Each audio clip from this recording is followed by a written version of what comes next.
Hello, Teachers on Fire. I began my one-word journey back in 2019 with the word create. Create new content, new learning, and new relationships. And the year was spectacular. It wasn't the fruition of every one of my wildest dreams, but it really was spectacular nonetheless. And I realized a ton of my goals. More on that in another video. I've been thinking a lot about my one word for 2020 ever since tweeting back in August about all of the one-word 2020 puns that were sure to come as soon as people realized the year was 2020. You know, puns like sight or see or vision or focus or clarity. You know, all of these great 2020 puns. And they're right there. They're ripe for the taking. And I did consider grabbing one of them. They're great words. But I decided after a lot of thinking to go in a different direction. As I thought about my personal and professional circles, about everything that I'm involved in, everything that I contribute to, everything that I'm creating, I kept coming back to one activity: writing. You see, I would call writing kind of a lifelong love. It's always been there. For as long as I can remember, I've always enjoyed writing. And that's not to say that I've always been writing, but I've always enjoyed it, and I've always dabbled in it here and there. And I remember in 8th grade asking my teacher, Mr. Bergen, if I could take on the responsibility, the honor of making a class newspaper. And he said yes. And I'm forever grateful to him for saying that, because I went into it with gusto and I made a bunch of issues. And I, of course, a ton of time and energy and effort went into that, aligning margins and columns and putting pictures just so, and finding the right fonts for headings and writing all of that content and putting it up on the bulletin board, stapling it up there for my classmates to read. And as far as I can remember, it was well received. I wasn't bullied savagely for my efforts, so that's a good thing. I've definitely taken note, Mr. Bergen. Wherever you are, I'm trying to duplicate some of that in my own practice today. So thank you. And then, of course, you get into the high school life, and man, what is it all about there? Well, again, pre-internet and really pre-computers. I mean, the only computer time we had was for typing and for really, really basic word processing. Anyone remember a program called First Choice or the early editions of WordPerfect? That was me. But before that, I was writing love notes and poems and using my imagination to try to impress girls. And you know what? Sometimes it worked. And sometimes another girl would read my poem in front of the whole English class. And that did happen as well. But you know what? My teacher loved it, and it was a good moment. And then, of course, in my 20s, as the internet started to arrive, yes, I'm that old if you're a millennial, I got really excited about this idea that you could create your own website from scratch. And so I got into HTML, and really, we're talking basic HTML. And I started to learn as much as I could, and I started to build websites from scratch. You know how painful that is? I started to build websites from scratch on platforms like AngelFire and Lycos and GeoCities. Do any of those names sound familiar? And I was building these blogs that, guess what, no one was visiting, because I didn't really know anything about search engine optimization or the need to build any kind of a social media presence. I just thought people would Google me or Yahoo me or whatever people were doing back then and find my stuff. Well, they weren't. Not really. And I have to admit, that was a little discouraging when it came to my writing passion. Looking back from my earliest days, like my earliest childhood, all the way into adulthood, I can see I've always had this joy, this pleasure of writing. I know that for many, sitting down at a keyboard is a painful prospect. It's a place of torment, a place of no fun at all. But for me, especially when I don't have to, especially when I'm not working on a master's thesis or trying to create wonderful report card comments, when I can just sit down at a blank canvas and spew forth the contents of my heart and mind, that is a wonderful thing. It's something that I've always enjoyed. And unfortunately, it keeps getting pushed down the priority list. But I look back on my life and I realize that joy has always been there. So I've concluded that writing is where I belong. It really is where I need to be. I need to be a writer. I need to be writing. And in 2020, it's time to get serious about it. Weekly serious. There, I said it. That means one post per week related to education, which is the center of my creative and professional work. So related to education, I want to write at least once a week on average through 2020. And I want to post those for the most part on the Teachers on Fire magazine on Medium. If you haven't given me a visit, why haven't you? And by the way, if you are interested in writing, you should join our writing team. I've also reserved about 26 posts, so about one every 2 weeks, aside from education, or other areas of interest in my life.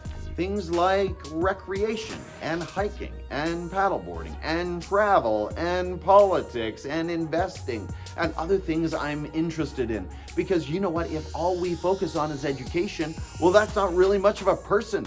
That's not being a human being. And frankly, that's not bringing much back into our practice. And so I am a firm believer in the idea that we need to cultivate the other interests we're involved in. We can't neglect those either. So there you have it. 52 education posts, 26 personal, other related content posts, and that's my goal for 2020. Let's talk about my why. Why do all this writing? Well, I've already told you it's a place of pleasure and enjoyment and fulfillment and satisfaction. Isn't that enough? Actually, no. There's a big why. The big why is a book. I've had this dream for some time of writing a book. And I think to get there, I need to write consistently. Now, I know there are some who probably say, no, Tim, just go for it. Just write the book.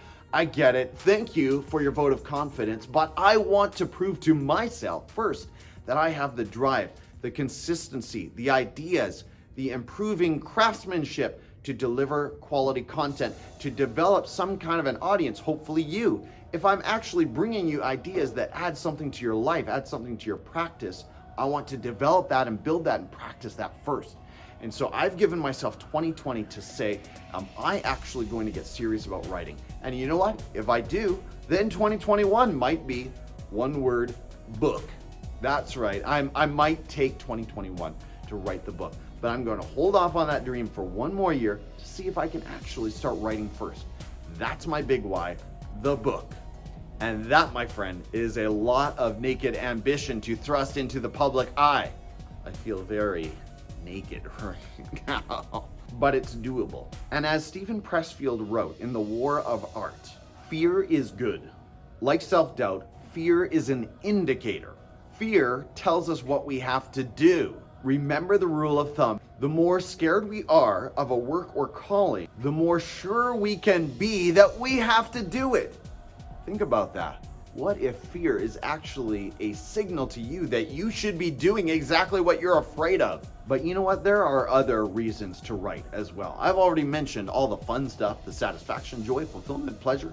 I've already mentioned my big why, which is the book in 2021, but there are smaller whys as well. I get to reflect on my own growth, my own professional journey, my practice. I get to share my failures, learn from my own mistakes, digest new ideas, share those ideas with other educators, which may help other educators grow in their practice, which may actually influence and impact other students learning around the world. Isn't that the power of the internet? Because I really think we need to be connected educators. Enough of this siloing, enough of just keeping your ideas in your classroom. That's got to stop. As George Couros likes to say, how can we make great learning go viral? And I leave that question to you. How will you make great learning go viral? For me, this writing is just another piece of the puzzle. Putting out ideas that have value. Because as Vernon Wright says, it's the selfless thing to share your ideas, not the selfish thing. Another small benefit to picking up this writing habit, I get to model risk and vulnerability for my learners. Am I going to share every blog post with them every week? Probably not. But you know what? I might mention what I'm doing, and if some are interested, I may show them examples of my stuff.